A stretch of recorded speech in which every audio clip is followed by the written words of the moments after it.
Hola y bienvenidos a una reflexión de nuestro podcast La Última Banca. En este segmento comentamos y reflexionamos sobre temas que son contingentes y que nos parecen interesantes. Para la reflexión de hoy abordaré la recepción que tuvo en internet un video sobre una reunión importantísima que se celebró hace unos días en una iglesia evangélica en Quellón. En realidad no es para mí solamente una iglesia, sino que es mi iglesia. Pero insisto antes de avanzar y dejo claro que esta crítica no es solo en contra de lo que se mencionó en el sermón de la reunión, sino que también abarca los comentarios que salieron en redes sociales luego de la reunión. También, a modo didáctico y para quienes no están familiarizados con el mundo evangélico y para quienes no conocen qué es lo que ocurrió y tampoco conocen cómo se manejan las iglesias pentecostales, especialmente mi misión, intentaré entregar el contexto de lo ocurrido de la manera más lúdica posible. Existe un cuento de Hans Christian Andersen, publicado en 1837, llamado El nuevo traje del emperador, conocido también como El rey desnudo. Este cuento trata de un rey que se preocupaba mucho por su vestuario y mandó a diseñar un traje con una tela muy especial, la cual, según los sastres, era invisible para las personas que tenían problemas cognitivos o que no eran aptos para el cargo que estaban desempeñando. Como nadie quería quedar como bobo, se asumió tácitamente que todos podían ver el traje, alabando la confección de la invisible prenda. Es así, y con un ataque de confianza desmedida, el rey decide salir a un desfile luciendo su nueva vestimenta, con todo el pueblo asintiendo y celebrando a su majestad. Todo iba muy bien hasta que un niño se percata de la situación y grita: "El rey está desnudo". Muchas interpretaciones ha tenido este cuento durante los años, y una de ellas apunta a que el niño, en su inocencia, dice la verdad, como desentendiéndose de la situación que los grandes generaron. Pero esta reflexión no se trata de este cuento en sí, sino que trata sobre algo ocurrido el domingo pasado, específicamente durante la reunión de clausura de las conferencias de la Iglesia Evangélica Pentecostal, denominación también conocida como IEP. Hay quienes no les gusta esa abreviación, pero para conocimiento general, los que participamos en esa misión así somos conocidos en el ámbito de las iglesias evangélicas. Bueno, continuando con la explicación, las conferencias de la IEP son una de las 3 reuniones anuales solemnes y masivas de nuestra misión, donde también podemos encontrar los estudios bíblicos y la tan esperada Santa Cena. En particular, las conferencias y los estudios bíblicos se tratan dentro de la iglesia cual Mundial de Fútbol de la FIFA, ya que en cada versión, para cada año, se le designa a una iglesia, generalmente a las grandes, la organización y producción de tales eventos. En las conferencias y durante una semana, todos los pastores de la misión se reúnen en una iglesia determinada para entregar sus informes y tomar diferentes decisiones, las cuales se anuncian en la reunión de cierre de cada conferencia. Presentación de nuevos obreros, es decir, nuevos pastores, cambios de pastores entre las iglesias, ascensos y descensos. Todo se baraja durante este summit y se comunica a la congregación al finalizar la semana. Hay que agregar que previo a los anuncios pasa de todo. Como es una semana de mucha expectativa, las suposiciones sobre los cambios vuelan en las redes sociales, aumentando el interés y, por qué no decirlo también, la comezón de oír. Gente que no activa en la iglesia, que no vive bajo los principios cristianos, pero que de alguna u otra forma está ligada a la iglesia, curiosamente, para esas fechas se abandera por la misión, por lo que, número 1, Es una gran oportunidad para predicar el Evangelio a los que tienen conocimiento del funcionamiento de la misión, pero que no son conversos, y especialmente en la reunión de clausura.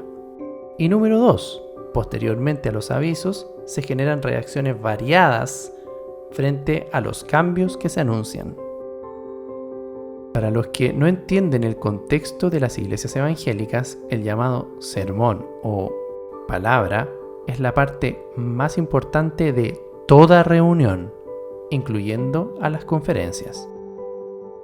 El encargado de tomar la predicación en estos actos tan solemnes suele ser el pastor con mayor rango jerárquico. En algunas misiones a este pastor se le denomina obispo. Bueno, también hay apóstoles, arcángeles y otras jerarquías celestiales autoimpuestas que prácticamente levitan y rozan el trono de Dios. Sin embargo, en la Iglesia Evangélica Pentecostal, la jerarquía mayor recae en la figura del superintendente, que viene a ser una especie de papa, monarca o soberano de la misión. Para que podamos entender bien, si un hermano con mucho temor obedece de buena fe a su pastor o se refiere con respeto a él, supongamos un pastor probando, en nuestra subcultura, esa solemnidad aumenta exponencialmente en el caso de los pastores presbíteros, llegando a un nivel superlativo para referirse al superintendente. Un punto importante, la jerarquía de los pastores de mi misión es pastores probando, pastores diáconos, pastores presbíteros y el superintendente. Adicionalmente a esta jerarquía, hay comisiones para distintos fines, las cuales generalmente están lideradas por pastores presbíteros y secundadas por pastores diáconos. Algo de lo cual esta misión siente orgullo es del llamado orden, característica que está asociada a la obediencia férrea a las distintas autoridades de la iglesia. Si bien las esposas de pastor no cumplen un rol de liderazgo directo en la estructura jerárquica, gozan de un mejor estatus que la congregación general o los hermanos que componen las iglesias, las cuales, a su vez, a pesar de también tener una estructura jerárquica, no tienen incidencia alguna en las decisiones que se toman internamente en la iglesia. Esto significa que somos meros espectadores de las decisiones que ocurren internamente, en instancias como por ejemplo las conferencias. Para quienes no frecuentan los círculos pentecostales, grafico esto con un dicho que escuché en más de una reunión: Dios no es democrático. Esta pirámide jerárquica se percibe ordenada y fuerte, pero aún así, esta estructura fomenta involuntariamente un vicio, el cual hace posible ver ciertas actitudes salameras o de plano serviles, donde por ejemplo un hermano cercano al pastor procura adularlo constantemente como si el pastor fuese el centro de su adoración, y donde también muchas veces el amor fraternal, el servicio desinteresado y el respeto se confunden con lisonjas y exaltaciones inapropiadas desde algunos hermanos hacia el pastor. Justamente es en esa interfaz donde los pastores deben poner límites, debido a que, como cualquier humano, pueden ser llevados al desliz de encontrar en las palabras y gestos aduladores el cariño de una congregación. Y si a eso se le suma el atribuirle al pastor una suerte de superpoderes, como por ejemplo la capacidad de saber en qué ha pecado un hermano en particular, existe el riesgo de que el ego sea tal que el pastor se crea un ser superior al resto de sus hermanos.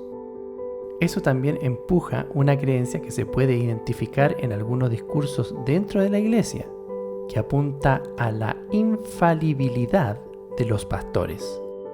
El punto es que el vicio de la adulación se puede dar también a nivel pastoral, donde con el afán de hacer un bien y guardando la estricta formalidad dentro de la jerarquía de la iglesia, se caen las conductas anteriormente mencionadas. Acá quiero destacar que el amor y respeto a las autoridades es sano para el funcionamiento de una congregación cristiana, pero la adoración no lo es. Si esto ocurre dentro de las congregaciones y también se ve entre pastores, ¿cuánto más hacia el superintendente, que todo el día y todos los días vive rodeado, esperamos, ¿cierto?, de las más finas atenciones y cuidadosos tratos. Por otra parte, sistemáticamente, se busca a través de los formalismos de nuestra cultura evangélica ensalzar a la figura del superintendente. En los saludos, en los avisos, en cada servicio está presente el posicionamiento de este rol. Y es entendible, ya que es la extensión de la herencia del pastor Willis Hoover, fundador del movimiento pentecostal y el primer superintendente de nuestra misión. Entonces, continúo con lo ocurrido. Como buen domingo de reunión de clausura de una conferencia, el sermón de la palabra fue tomado por el superintendente. No llevaba ni 5 minutos en el sermón y el predicador dice lo siguiente, voy a citar. Durante el año y meses que estuvimos comunicados de la forma virtual y durante la pandemia, muchos hermanos y hermanas jóvenes, señoritas, adultos, se quedaron. Ya no se conectaron más y después ya no llegaron al templo. ¿Qué pasó con ellos? Analizándolo fríamente, ellos perdieron su salvación. Perdieron el don gratuito de Dios de la salvación. Porque no esperaron, porque conociendo el tiempo de que ya es hora de levantarnos del sueño, vale decir, han caído en el sueño, ha decaído su espíritu, su alma. Han entrado en un proceso, podríamos decir, de alejamiento de Dios y ya no está, en muchos de ellos, ya no está su salvación. Cierro la cita. Nuevamente, para los que no pertenecen al valioso círculo evangélico, específicamente en la Iglesia Evangélica Pentecostal, pareciera que existe una obsesión por juzgar quién es salvo y quién no. Si bien la Biblia nos enseña que la salvación es por gracia, existen básicamente dos corrientes contrarias una de la otra que enseñan que, por un lado, la salvación del alma se puede perder y por otro, que la salvación del alma no se pierde. En sus raíces, la Iglesia Evangélica Pentecostal, al provenir del metodismo, comparte la visión de que la salvación sigue siendo por gracia, pero por la negligencia de los cristianos, está en un riesgo constante de revocarse. Por lo que ese cristiano o cristiana que no está apercibido puede tener un trágico final en el infierno. Esta no es la primera vez que el superintendente se refiere tajantemente a este tema. De hecho, en julio de 2020, yo mismo escribí una columna de opinión refiriéndome a una intervención del superintendente donde él apuntaba a que los jóvenes que se dejaban crecer barba no eran salvos, juzgando a través de un elemento externo, un elemento tan personal e interno como lo es la salvación en Cristo. Dejaré el link hacia este artículo en la descripción del video. Siendo justos, esto no solo es la apreciación única del superintendente, sino que también hay muchos pastores y hermanos que pueden coincidir con él. Para las personas que no se manejan con la cultura pentecostal, un elemento estético como una barba no define la eternidad de una persona, pero en términos prácticos es un indicador del interés que le presta esa persona a la identidad pentecostal y, por ende, al Evangelio de Jesucristo. Acá ocurre algo similar, ya que al igual con el tema anterior, la asistencia al templo es un indicador de interés por Dios. Sin embargo, en ninguna parte de estos recurrentes análisis que realizan miembros de la Iglesia figura el elemento de que se puede ser cristiano y vivir una vida piadosa sin estar ligado a lo que se puede denominar vida de templo. Para algunos, el activismo religioso es vinculante a ser cristiano y al adoptar la cultura pentecostal, este activismo se transforma en un requisito para ir al cielo. En términos prácticos, si alguien se aleja de la IEP, pierde su salvación porque se alejó de Dios. Esta manera de pensar puede generar escozor en algunos miembros de la Iglesia, ya que existen grupos que, al dudar y rechazar la vacunación contra el COVID y no contar con el pase de movilidad requerido para asistir a los templos, no han podido participar de las reuniones. Esto se puede interpretar de mala forma, ya que dentro de los grupos antivacunas COVID, donde también hay pensamientos más radicales que se han tomado el tema de la vacunación como un tema escatológico, es decir, atingente a los últimos tiempos, llámese también Apocalipsis, para algunas personas dentro de estos grupos, la vacuna significa la marca de la bestia, que a su vez implica aceptar voluntariamente la perdición del alma. Quiero profundizar en este escenario porque me parece interesante. El superintendente dice que la gente que no va al templo ha perdido su salvación, pero es él mismo el que ha ordenado a la iglesia someterse a la autoridad sanitaria y ha impuesto dentro de las congregaciones las normas del gobierno que justamente impiden el ingreso de personas que antes de la pandemia solían activar en la iglesia fervientemente, que durante el tiempo de confinamiento se han agrupado en núcleos cristianos y que han decidido rechazar la vacuna creyendo que así resguardarán su salvación. Nos vamos a tener que poner de acuerdo, porque los que están afuera están perdidos y aparentemente los que están adentro también están perdidos. Tal vez a eso es a lo que se refiere la Biblia cuando nos indica en el 3er capítulo del libro de Romanos que no hay justo, ni aun uno, no hay quien entienda, no hay quien busque a Dios. Todos se desviaron, a una se hicieron inútiles. No hay quien haga lo bueno, no hay ni siquiera uno. Curioso. Esto puede dar para más, pero quiero llegar al segundo hito de la predicación del superintendente. Refiriéndose a la obra maravillosa de Dios en el hombre, después de hacer sentir bien a los que estábamos conectados mirando el canal, ya que en ese momento éramos todos salvos, en una parte del sermón el pastor dijo, y voy a citar: "Y una cosa de las más grandes que ha creado Dios y ha mandado a este mundo es a su Hijo Jesucristo, para que todo aquel que en él cree no se pierda". Terminó la cita. De hecho, cuando lo escuché en vivo y en directo, puesto que estaba sintonizado al canal oficial de la iglesia, si bien me pareció algo curioso, personalmente no lo consideré como un acto intencional de herejía, sino que fue una expresión que era parte de un mensaje, donde, de hecho, el predicador se está enfocando en resaltar otro tema. El problema que a mi entender se suscitó, insisto, sin una mala intención, es que bajo nuestra fe cristiana como denominación, Jesucristo no ha sido creado por Dios, sino que comparte su esencia divina como la segunda persona de la Santa Trinidad. Entonces, a estas alturas, la situación se puede evaluar como grave, ya que el predicador da a entender que ha pasado por alto o desconoce de plano la doctrina de, nuevamente, la Santa Trinidad. Esto, en un servicio convencional, hubiese pasado desapercibido. Para los más agudos, casi sería como una anécdota, ya que no muchos miembros de la iglesia están familiarizados con este fundamento cristiano. Pero acá el tema es que estaba en línea para, literalmente, todo el mundo.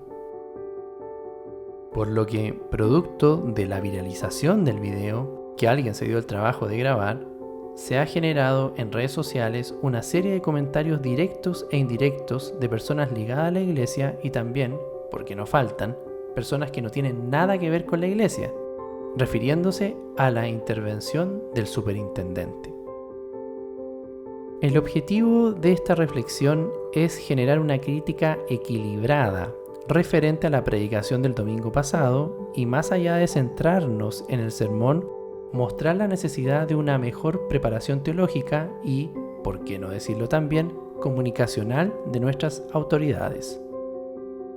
Asimismo, quiero también extender esta crítica a las personas que, con un celo exacerbado, han rasgado vestiduras en diferentes redes sociales compartiendo su enorme y súbita preocupación referente a la sana doctrina. Antes de seguir, para nuestros amigos no evangélicos, El denunciar este tipo de situaciones con el afán de identificar áreas de mejora y cooperar en esas mejoras no es común en los círculos pentecostales. Las personas, en general, no recibimos de buen ánimo las críticas, incluyendo las que se realizan con un espíritu de edificación. Dicho esto, empecemos. Un cambio en la visión de la Iglesia Evangélica Pentecostal sobre la salvación hoy por hoy es inviable. Justamente, su estructura fuertemente jerárquica y su aislamiento de lo que ocurre fuera de los límites del poder pastoral hace que, de alguna manera, lo externo no afecte aparentemente a las cúpulas internas de la denominación. Los hermanos, a no ser parte jurídica de la Iglesia, no tienen opinión alguna en ninguna decisión y el sometimiento en amor produce que ni siquiera se pueda elegir el color de los baños sin la autorización del pastor. Esto significa que el pastor tiene autoridad completa sobre la congregación y los inmuebles de la iglesia. Para los que no saben, los pastores no llegan solos a liderar las iglesias, sino que primero son hermanos con un llamado especial de Dios que pasan a ser seleccionados por un pastor para luego ser examinados por otra comisión de pastores para finalmente ser aprobados y presentados aptos para el pastorado de acuerdo con los estándares de la iglesia. Ni los hermanos ni los pastores cuentan con una educación teológica formal, pero sí, al menos inicialmente, una hermosa vocación pastoral, lo cual nosotros definimos como el llamado. Es común escuchar testimonios de llamados al pastorado donde el mismo hombre explica, por ejemplo, que no quería ser pastor y que Dios lo obligó, amenazándolo e incluso eliminando a familiares cercanos hasta llegar a una respuesta afirmativa al llamado pastoral. Otros relatan historias tan sorprendentes como si Dios estuviese encaprichado con ese hombre y que no existiera nadie más con los requisitos de santidad para llevar a cabo la labor. Solo recordar que la Biblia enseña en un pasaje que había un profeta del Señor que pensaba que él era el último hombre de Dios en Israel, a lo que Jehová le hizo ver que habían otros 7,000 tan aptos como ese profeta. En fin, hay de todo. El punto es que uno no puede exigir una tesis doctoral en materiales de construcción sofisticados a una persona que es un jornal de la construcción. Esa persona va a poder construir, edificar, distinguir qué materiales le sirven y qué materiales no, pero no va a poder dar una cátedra sobre dicho tema. Con los predicadores pentecostales ocurre algo similar. Podemos tomar un servicio, hacer algo específico, pero no somos expertos ni hábiles. Hacemos lo mejor que podemos con lo que tenemos. En el caso de los pastores, es lo mismo. Exigirle a un superintendente o al cuerpo de pastores cambios sustanciales en términos de predicación a estas alturas es ser ingenuo. Volviendo al cuento del nuevo traje del emperador, debido a los elementos de formalidad excesivos y también la mezcla de respeto y halagos entre pastores, es muy difícil que en el círculo de presbíteros alguien diga el superintendente está desnudo. Los que se animen a hacerlo, por más edificante que sea su espíritu, pronto serán tildados de díscolos y probablemente se les aísle poco a poco para reducir su rango de influencia. Alguien cercano, con una inocencia propia de una persona que verdaderamente ame a su amigo, debe de manera honesta poner al menos 3 temas difíciles sobre la mesa. 1. Dejar de pensar que la doctrina de la Iglesia Evangélica Pentecostal está en obedecer y en la pérdida de la salvación. Hay otros temas que abordar, teológicos y sociales, como por ejemplo la Santa Trinidad y los artículos de la fe. Esto va de la mano de la preparación adecuada de los ministros y ver qué tan aptos están no solo para preparar y exponer un sermón, sino que para también ejercer la labor de consejería y el liderazgo apropiado enfocado en llevar a los hermanos a Cristo y guiarlos a través de los temas fundamentales del cristianismo. 2. Abrir la iglesia, incluyendo el formato virtual, a todas las personas que quieran. No es fácil para los pastores tener un grupo que está en su casa por el tema de la vacunación. Y a pesar de los miedos y de las malas experiencias que le ha generado a la Iglesia Evangélica Pentecostal el formato virtual a través de su canal de YouTube, si están realmente interesados en alcanzar a todos los pecadores y a los hijos de la promesa, tendrán que flexibilizar este punto. 3. La labor social de la Iglesia. Lo que se percibe es que las iglesias evangélicas velan solo por las iglesias evangélicas. Esto, en términos de proyectos sociales y cercanía con la comunidad, es el alma de nuestro Maestro y Señor Jesús. Me han llegado críticas de que, aparentemente, a lo que los evangélicos llamamos labor social es acercarse a las municipalidades a verificar si no hay algún terreno disponible para, bajo alguna ordenanza, sea facilitado a alguna denominación bajo el concepto de plan de desarrollo urbano y así poder construir un templo. A todo esto, el concepto de hijos de la promesa corresponde a hijos de padres cristianos que no han conocido al Señor Jesús y, por consecuencia, están alejados de la iglesia. Ahora, fuera de lo que es la estructura de la iglesia y enfocando esta crítica en los que salieron alarmados sobre la predicación del superintendente, déjenme decirles que en el contexto del cuento El nuevo traje del emperador, ustedes no son el niño virtuoso que con inocencia hace visible el tema tabú. Más bien, algunos se comportan como adolescentes rebeldes que buscan con quién desquitarse. De peor manera, la conducta de los paladines del superintendente en el mundo virtual, cual animales rabiosos salen a atacar sin siquiera analizar la situación, a los que con amabilidad y respeto quieren contribuir a la discusión, es completamente innecesaria y reprochable. Primero, porque muchos de ellos no saben redactar, y segundo, porque están enamorados de sus propios comentarios.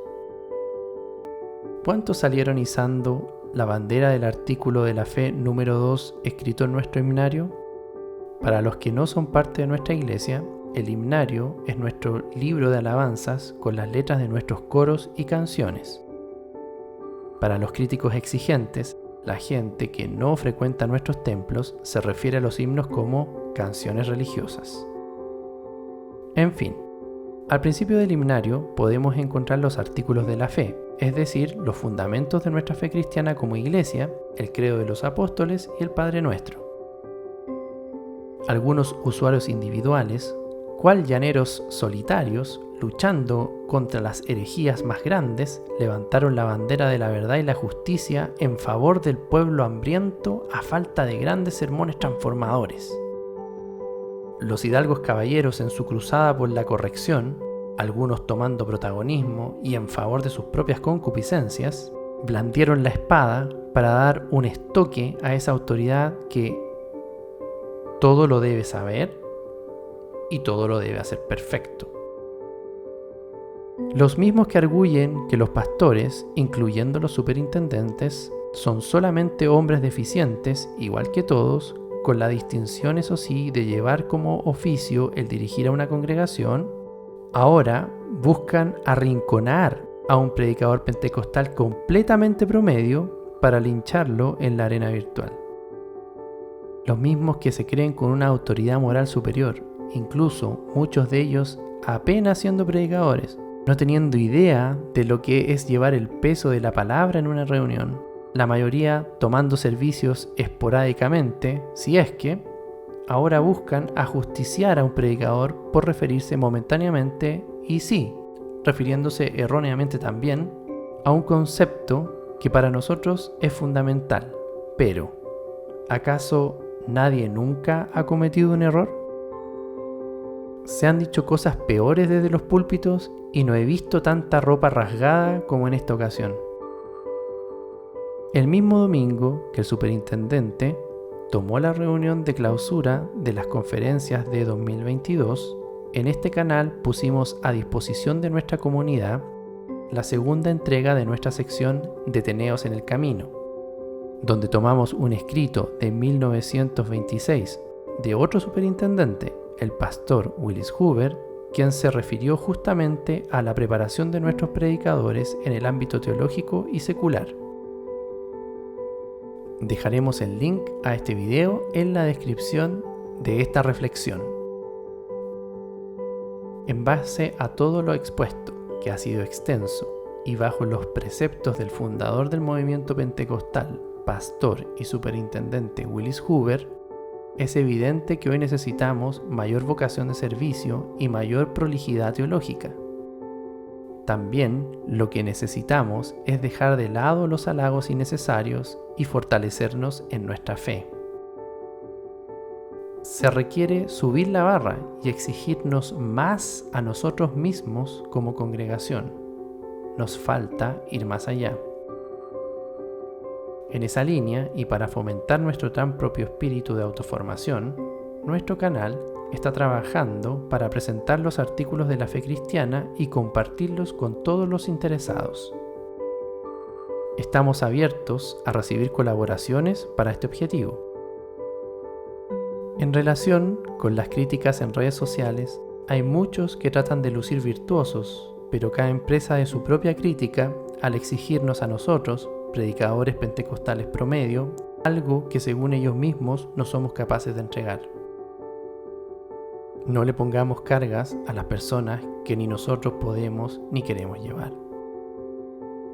Me pregunto si aplaudirían a un predicador que aborda todos los puntos, pongámosles que sean 5, y que además ese predicador hable adecuadamente. Para los pentecostales bíblicos, en ese escenario de sentirse atraídos por un discurso en una predicación, los comentarios no deberían ser: aunque todo lo hubiésemos hecho, siervos inútiles somos. Para los cristianos de afuera, los que no son IEP, ¿por qué se meten en nuestros cultos? Como dice el dicho, a río revuelto, ganancia de pescadores. Además debe haber algunos tratando de captar hermanos para llevárselos a sus iglesias, aprovechando los exabruptos. Para algunos críticos destructivos, que desprecian a los pentecostales clásicos e incluso que ya han salido de nosotros, quédense tranquilamente en sus guaridas de elocuencia, cordura y orden. Déjenos nuestros problemas a nosotros, que de alguna forma u otra, y como siempre, acomodaremos la carga y con paso torpe y pesado, algo avanzaremos.